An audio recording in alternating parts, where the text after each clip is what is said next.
What is up, guys? It is Joseph and I am back with another video. Today we are going to be beginning our very first episode of the Gotcha series, which features the To Catch a Predator series that ran from the early 2000s to the mid 2000s. And I believe there was a revival with host Chris Hansen called Hansen vs. Predator somewhere in the 2010s decade. With that said, I'm a big fan of the show, obviously not of the crime, but a fan of this show. And this is not really a reaction series per se, because I've already seen a lot of the clips that we are going to watch. It's more so a commentary, a kind of laugh at the predators getting caught in situations that they can't lie themselves out of. And if you could be so kind, please smash that like button, subscribe to the YouTube channel if you are interested in the content or any of the other content on my channel. Comment any feedback, anything you have to say to me. All of that is very much appreciated. For the first episode of the Gotcha series, we are going to be reacting to, commentating to, and watching a clip from one of the more famous predators on the program,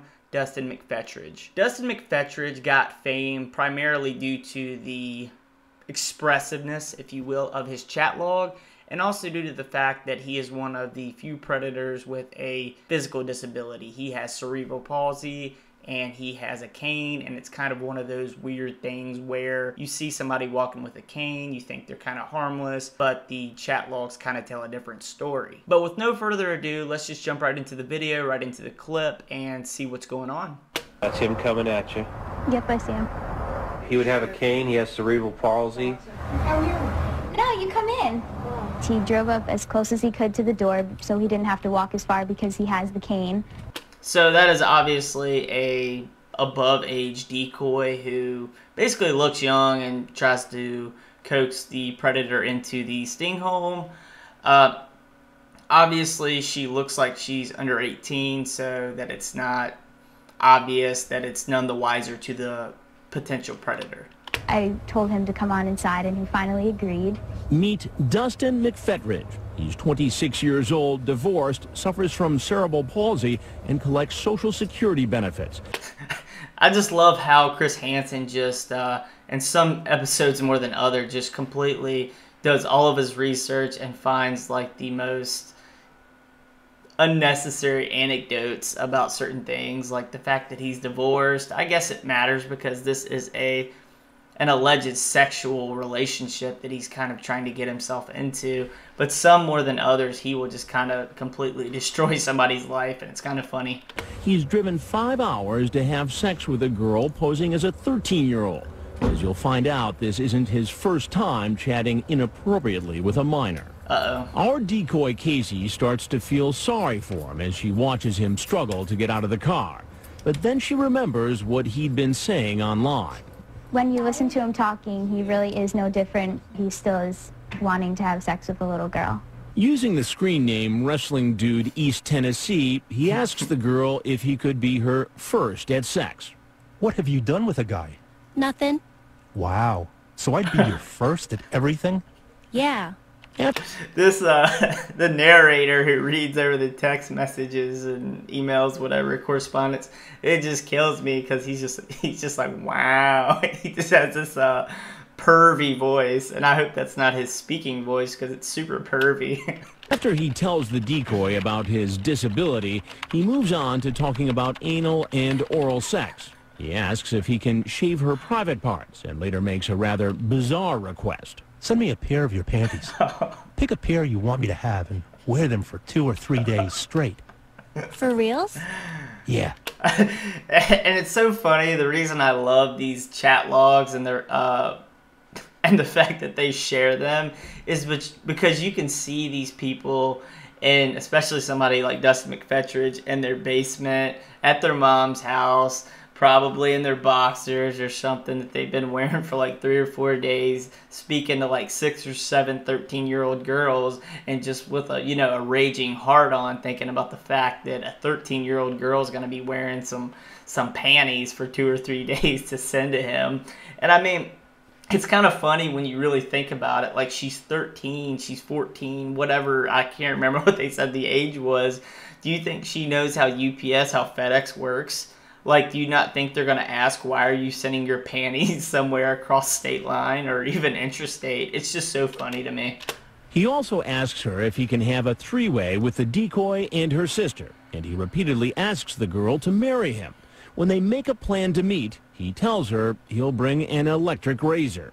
KBI Commissioner David James watches on a monitor as McPhetridge comes into the house. You first look at him and you see him, and you could say that I felt a little bit sorry for him, a little bit. And then you remember why we're here. You know, whether he has cerebral palsy or not, he still was there to molest a child. That's and pretty cool, right? There's no excuse for molesting a child. I don't care what it is. So what's up? Nothing. Nothing? No. Did you bring the razors? Yeah. So what did you want to do with them? I was kind of confused. I'll show you later. Can you just tell me, please? I won't come here if you don't tell me. I thought you wanted to be shaved. And obviously they get the decoy to kind of talk so that they can incriminate the potential predator even further. I mean, they have the chat logs. That itself is already a felony if they do divulge sexual information with a minor. But when they get them there, that's kind of strike 2, and strike 3 is pretty much the fact that they're flirting with the decoy who they think is underage. And then Chris Hansen comes out and drops the daddy bomb on them, and it's over. Down there. Is that what you wanted to do? Yeah, that's what you wanted to. Oh, okay. I'm kind of nervous. I'd rather, like, talk about it first so I kind of know. You know what I mean? What do you want to talk about, sweetie? Well, like, tell me what you're going to do so I'm, like, kind of prepared. It's just easier to explain it as we go along before I do it. Well, like, what would you do first? I don't know. I'd like to hold you. And then what? And kiss you. That's why I was asking you to come over here. Well, yeah, I understand that, but... Yeah, I won't force you to do anything, sweetheart. So I hate to be the bearer of bad news. Well, I wasn't going to do nothing. You weren't going to do anything. No. That's a famous line. Well, wasn't going to do nothing.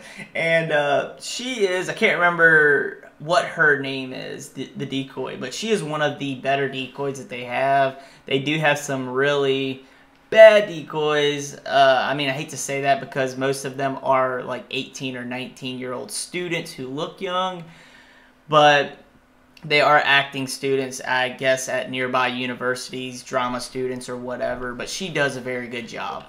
Why don't you tell me what your plan was tonight? I didn't bring nothing with me. I didn't do nothing bad, and I would never force nobody to do anything. But it was that easy. Sir. But you did bring some things with you tonight. I brought a razor. A razor. And what were you going to do with the razor? I thought she wanted to be shaved down there, and I thought she said she was 17 or something. Well, I've got the transcript right here. I believe that, sir. Right. I think that's always funny when they're like, first, obviously, Chris Hansen comes out and they go into full-blown panic mode, start shaking, trying to explain themselves out of the situation. But then they bring up age. He rarely even has to bring up the age.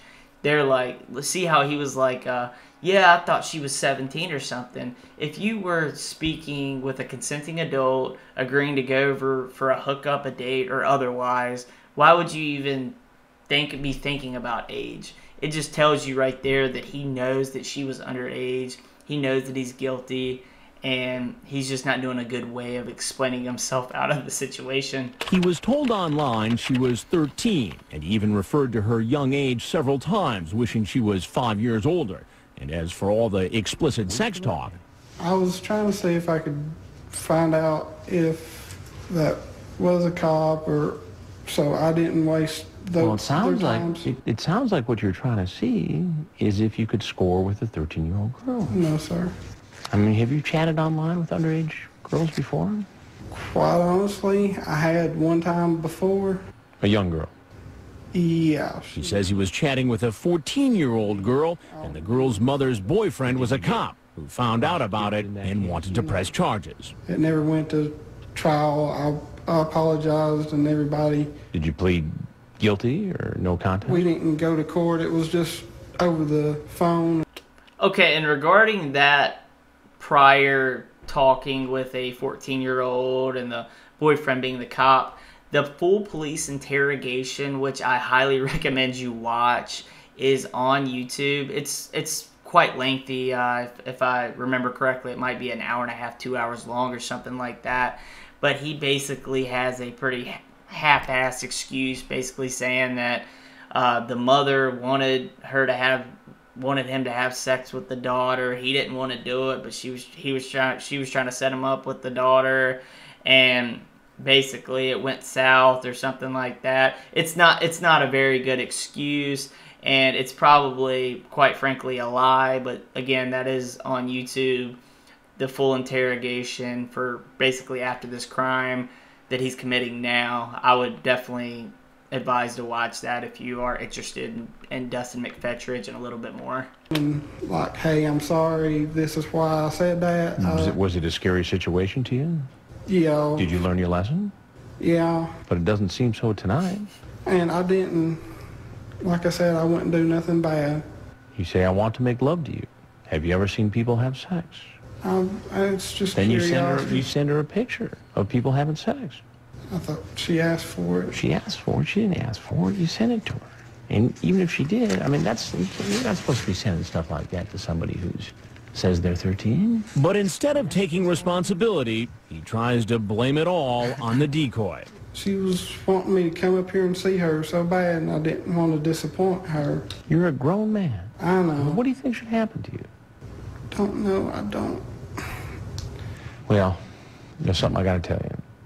I'm Chris Hansen with Dateline NBC, and we're doing a story on adults who try to meet young teens online for sex. Gotcha! It's all wrong in my part, but she led me on a little too, and I understand both ways. I mean, she's not driving the train here. You're the grown-up. I know. Now, you get that, right? Yeah, it's stupid on my part. As he heads for the door, Dustin doesn't seem to know that officers from the Warren County Sheriff's Office are waiting to arrest him.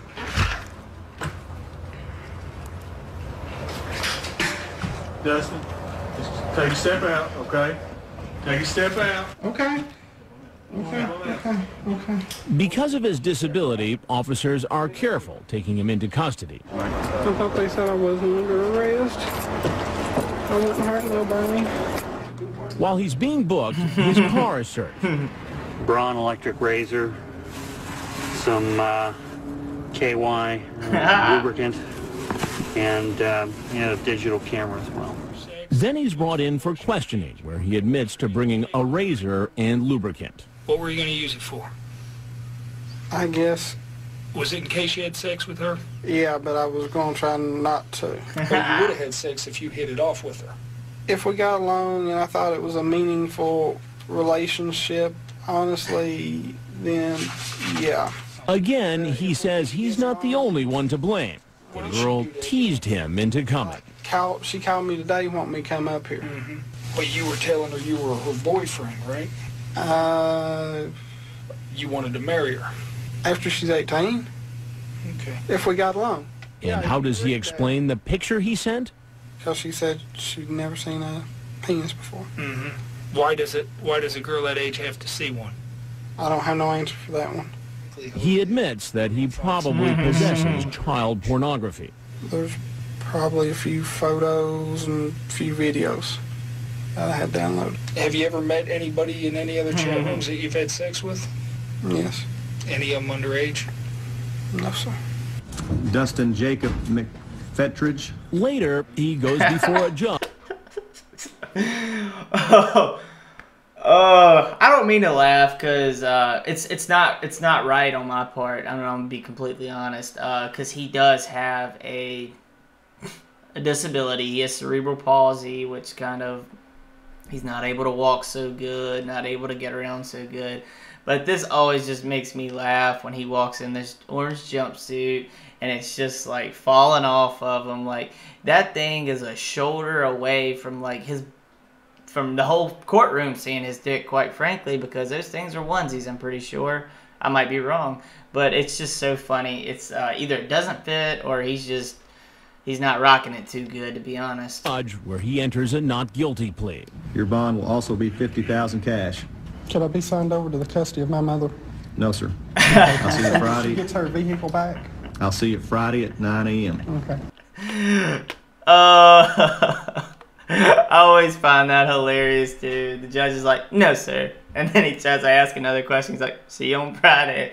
Well, guys, it looks like that is about it for this reaction / commentary / first episode of the Gotcha series. One thing I will say is I despise child molesters. I despise people who try to groom children or even young adults into a relationship or try to deceive them in any way. But one thing that I do hate maybe just as much, and something that is kind of unique to Dustin's specific clip and story, is somebody who uses their disability to maybe try to get off or for pity. And we didn't maybe see it as much here, but Dustin does kind of try to do that further on down the road in the criminal proceedings and the interrogation and stuff like that. He kind of tries to play the oh, poor me, I have a physical disability, I have cerebral palsy. He also tries to play off the fact that maybe he's didn't know, play ignorance,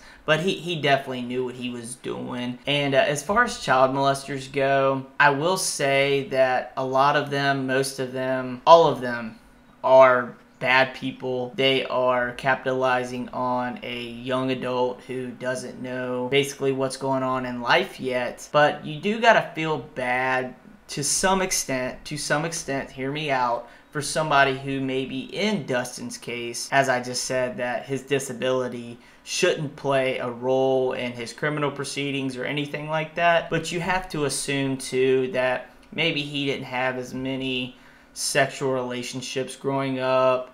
Maybe he didn't have as many close friendships growing up. He probably got kind of lonely. So he probably seeks out younger people because maybe he's able to fool them into thinking that he is cooler or better or more successful than he actually is. And I think that's what a lot of pedophiles, what a lot of child molesters like to do. But with that being said, that's about all I have to say for Dustin McPhetridge. That is the first episode of the Gotcha series. If you did enjoy, please like the video, subscribe to the YouTube channel, comment, let me know your thoughts, and I will see you in the next one.